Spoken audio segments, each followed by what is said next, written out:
am a Kamilaori person from Gunnedah, and that is my land.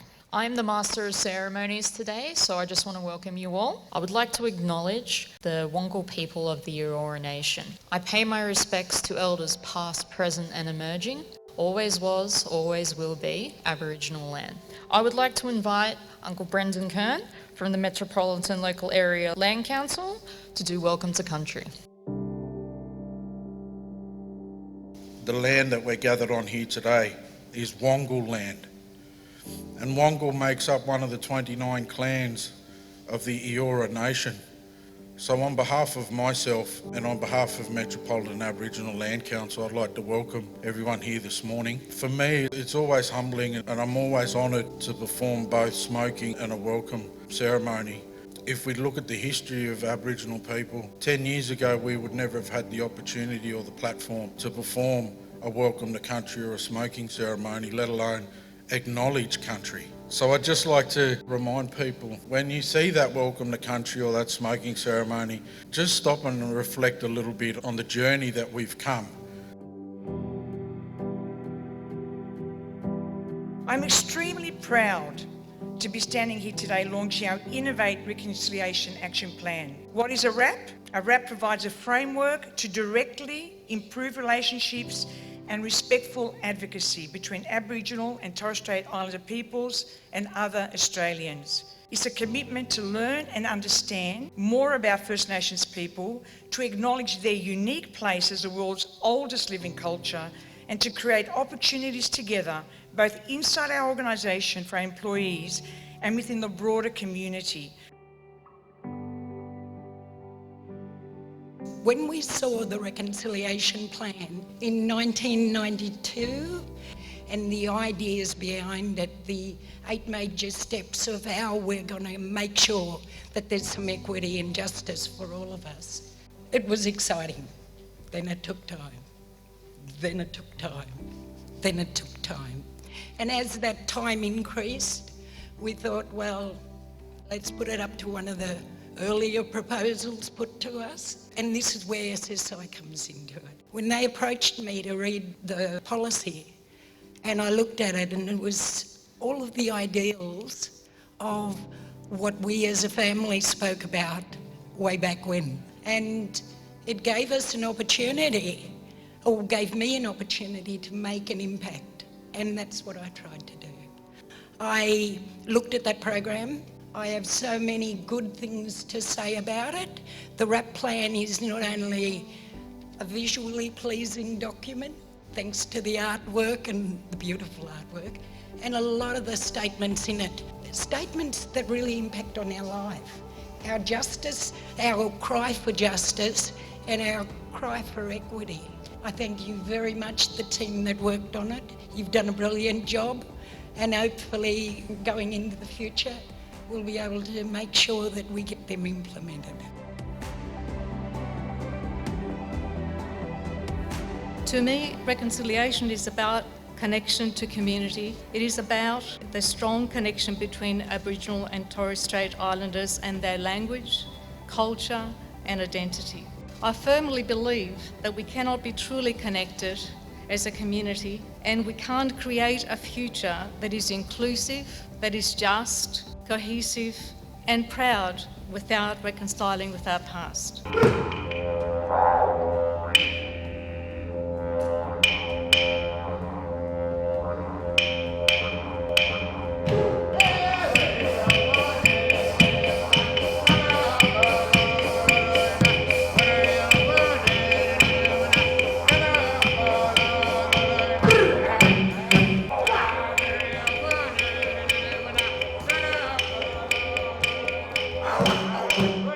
If ever there was a time to think about reconciliation and hope, it is now. If we don't find hope, if we don't find love, if we don't find forgiveness, what do we have? We have what I have spent my life reporting on. I know what it's like when history and identity and vengeance curdles the blood. What is a world without the potential for forgiveness? I thought back to Nelson Mandela and Desmond Tutu after the fall of apartheid in South Africa. Nelson Mandela, who'd been brutalised and spent 25 years in prison, who came out and said, no, I am not going to endlessly prosecute the past. I'm going to build a future. And they had a Truth and Reconciliation Commission where forgiveness was the highest virtue. SSI needs to be congratulated for taking this step with the RAP. Australia is in so many ways one of the most remarkable places on the planet. The fact that we can meet here together, the fact that we don't blow up synagogues and mosques and churches, that there is something to build on. And yet we also know that we live in a country where the people who suffered invasion and war and dispossession and exclusion are the people who still die 10 years younger than the rest of the population, where 50% of all juveniles in detention, at 90% in some states, are Indigenous kids. For all the greatness, that's the measure of who we are. And that's why things like this are important.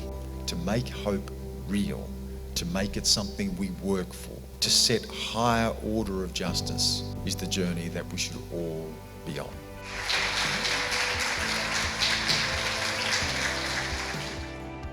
Nangamanladi Amba, Nangamanladi Uran, Najananinga Munya Andrews, Badi Uran, Badi Uru, Garawa Buru. Nangamanladi Wangal Buru, Nangamanladi Amburani Buru. We say hello to all the traditional owners right across Australia and especially to Wangal people for allowing us to be on their country. I'm Aunty Munya and this is Carla, my co-director of Evolve Communities. In a room of 30 people, statistically in Australia, only one of those is going to be an Aunty Munya, is going to be Aboriginal or Torres Strait Islander. So what we're about is providing the skills for people like myself to have the confidence to be an ally. And we're really proud to be a partner because we're all about creating a kinder, more inclusive Australia. And of course, what many people don't realise is we're the experts at multiculturalism as Aboriginal people. You look at how many nations there are right across Australia. What happens, do you think, in our hearts and our minds when we see each one as family? You know, people that we previously seen as being different from us, perhaps their skin's a different colour to us, maybe they have strange markings on their face or paintwork, maybe their eyes are differently shaped, or they wear strange garb on their heads and we don't understand why they do that. Perhaps they've got different political opinions, like Auntie Pauline there, but she's still part of the family too as well. Uncle Donald Trump. What happens, do you think, in our hearts and our minds? Yeah, when we see them as family, I think we become much more forgiving. I think we become much more compassionate. And that's what's missing in the world today.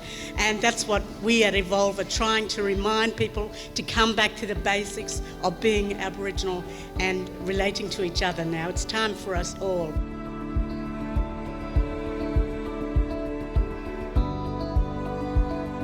We've had some wonderful speakers today here to launch this RAP, and I'm really proud of the work that we have done so far to get here. However, now it's time for us to roll up our sleeves. But please remember, it's for the greater good. It's for reconciliation, self-determination of First Nations people. And as people at SSI know, the work that we do means something, and I know that in our hearts, you guys know that we need to do it right. More than 80 actions.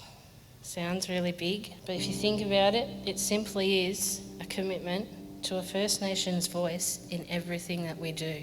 Thank you to those who have already walked alongside me. I want to express my gratitude and thanks to our CEO Violet. I want to thank the RAP Working Group for all the work that you've done to get us to this point. I want to acknowledge Julie, our amazing artist who created this beautiful artwork for SSI that incorporates walking together for reconciliation. Last year, we started a tradition to recognise one of our First Nations employees each year for going above and beyond at the SSI group. Cassie, who's our Masters of Ceremony, our Aboriginal Access Officer for the local area coordinator team, won the award.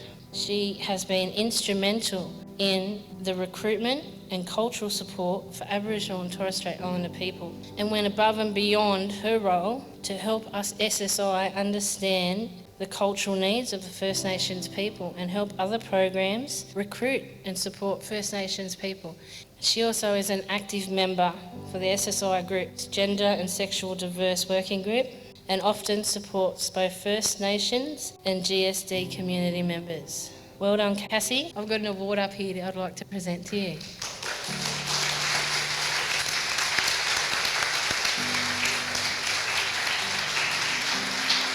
Thank you so much. I couldn't have done all the things that were previously mentioned without my team and SSI's NDIS program values and the support of cultural safety and community excellence. So thank you very much. I always feel very supported and culturally safe at SSI and the LEC program. That brings us to the end of our formal proceedings today. I'd like to invite you to stay for some refreshments provided by the caterers Calico and enjoy the Idika and the Didgeridoo performance. Thank you so much for attending, everyone. Okay, bye.